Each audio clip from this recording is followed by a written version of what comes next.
नरेंद्र मोदी की ये 5वीं यूएई यात्रा है। नरेंद्र मोदी अब यूएई की यात्रा पर पहुंच गए हैं, जहां उन्होंने अबू धाबी में क्राउन प्रिंस शेख खालिद बिन मोहम्मद बिन जायद अल नाहयान से मुलाकात की। भारत और यूएई के बीच कई कारोबारी समझौते हुए।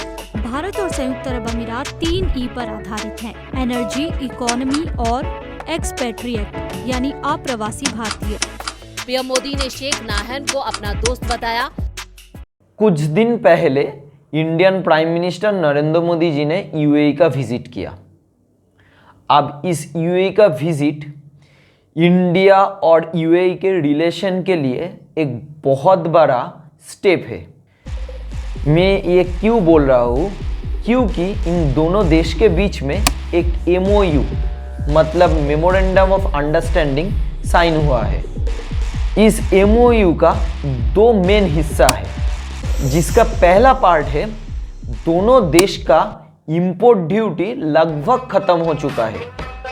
मतलब यूएई से एक्सपोर्ट करने वाला प्रोडक्ट जो इंडिया इंपोर्ट करेगा, इंडिया ने उसमें इंपोर्ट ड्यूटी लगभग हटा दिया है, और इंडिया से एक्सपोर्ट होने वाला प्रोडक्ट जो यूएई इंपोर्ट करने वाला है, उसमें भी यूएई ने इंपोर्ट ड्यूटी लगभग हटा दिया है।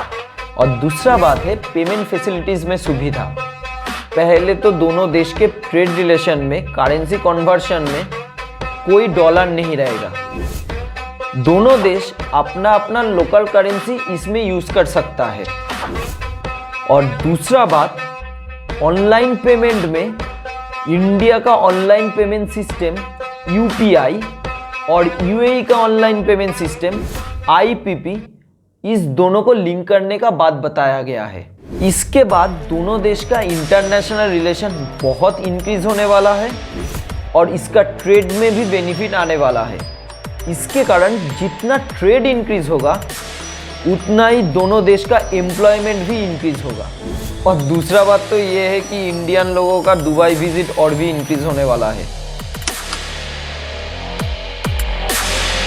पर इसमें एक क्वेश्चन निकल के आता है। देखो, गल्फ कंट्रीज मेनली इस्लाम आइडियोलॉजी में बिलीव करता है। इंडिया का कोई नेशनल रिलीजन नहीं है, पर इंडिया तो एक हिंदू मेजॉरिटी कंट्री है, वो आप भी जानते हो, मैं भी जानता हूँ। फिर भी एक गल्फ कंट्री के साथ इंडिया का रिलेशन इतना अच्छा क्यों है? ये जानने के लिए हम लोगों का थोड़ा जियोग्राफी एंड हिस्ट्री का कॉन्टेक्स्ट समझना पड़ेगा।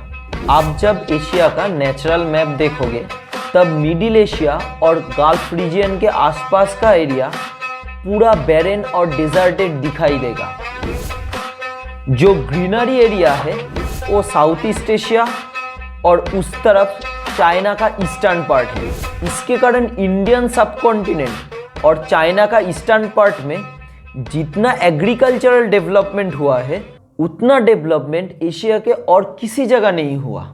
और इसी वजह से गल्फ कंट्रीज का टॉप प्रायोरिटी है फूड सिक्योरिटी। और उन लोगों का फूड सिक्योरिटी आ सकता है कोई दूसरे कंट्री से फूड इंपोर्ट करके। आप देखो, उन लोगों के पास ऑप्शन है यूरोप, चाइना और इंडिया। पहले तो यूरोप से गल्फ कंट्रीज का जो रूट है वो पूरा लैंड रूट है, और लैंड रूट में ट्रेड करना ओशन रूट से बहुत ज़्यादा डिफिकल्ट होता है। और दूसरा बात, यूरोप और गल्फ कंट्रीज को कनेक्ट करने वाला जो एरिया है उसके मिडिल में कॉकेसस माउंटेन रेंज और ब्लैक सी पड़ता है, जिसके कारण दोनों एरिया का ट्रेड रिलेशन बहुत अच्छा एंशिएंट टाइम में तैयार नहीं हो पाया। दूसरा तरफ है चाइना का ईस्टर्न पार्ट। आप देखो, चाइना का ईस्टर्न पार्ट से गल्फ रीजन बहुत दूर है और मिडिल में पड़ता है हिंदू कुश, टिएनशन जैसा माउंटेन रेंज। अब जब मैप देखोगे ना, इंडिया और गल्फ कंट्रीज के बीच में पड़ता है अरेबियन सी। बॉम्बे, सूरत, केरल, ये जगह से गल्फ कंट्रीज का दूरी भी ज़्यादा नहीं है, और ओशन रूट में ट्रेड फिनेंशियली बहुत ही चीप में हो जाता है।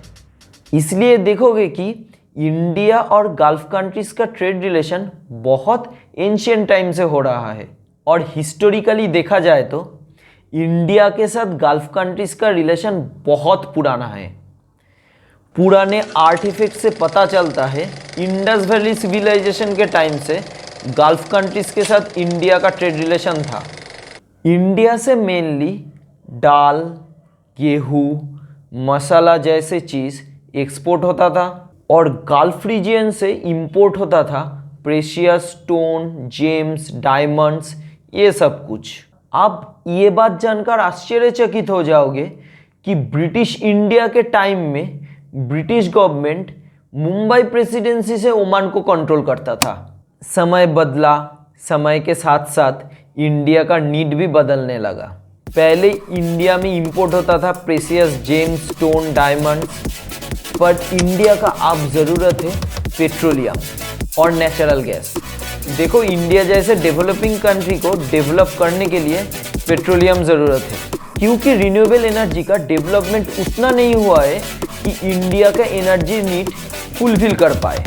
तो जितना ज़्यादा एनर्जी का नीड इंडिया को होगा उतना ही ज़्यादा ऑयल इंपोर्ट होगा इंडिया में। हाँ, आप बोल सकते हो कि रशिया से बहुत सारा ऑयल डिस्काउंट में इंपोर्ट हो रहा है, पर ये लॉन्ग रन के लिए एफिशिएंट नहीं है, क्योंकि रशिया से इंडिया में ऑयल और नेचुरल गैस आने के लिए शिप करके पूरा पैसिफिक ओशन, साउथ चाइना सी और इंडियन ओशन घूमकर इंडिया में आना पड़ता है, जो लॉन्ग रन के लिए एकदम एफिशिएंट नहीं है। दूसरी तरफ गल्फ रीजियन से अरेबियन सी क्रॉस करके इंडिया में ऑयल एंड गैस इंपोर्ट किया जा सकता है, जिसमें इंपोर्ट और ट्रांसपोर्टेशन कॉस्ट भी बहुत कम होगा। तो देखो, ऑयल इंपोर्ट में रशिया कभी भी ऑप्शन नहीं था, नहीं हो सकता। आप कोई कंट्री के इंटरनेशनल रिलेशन के लिए उसका नेशनल इंटरेस्ट बहुत ज़रूरत है। रिलीजियन उसके पहले नहीं आता, पहले तो खाना, उसके बाद रिलीजियन। तो गल्फ कंट्रीज़ के साथ इंडिया का अच्छा रिलेशन बने रहना बहुत ज़रूरत है।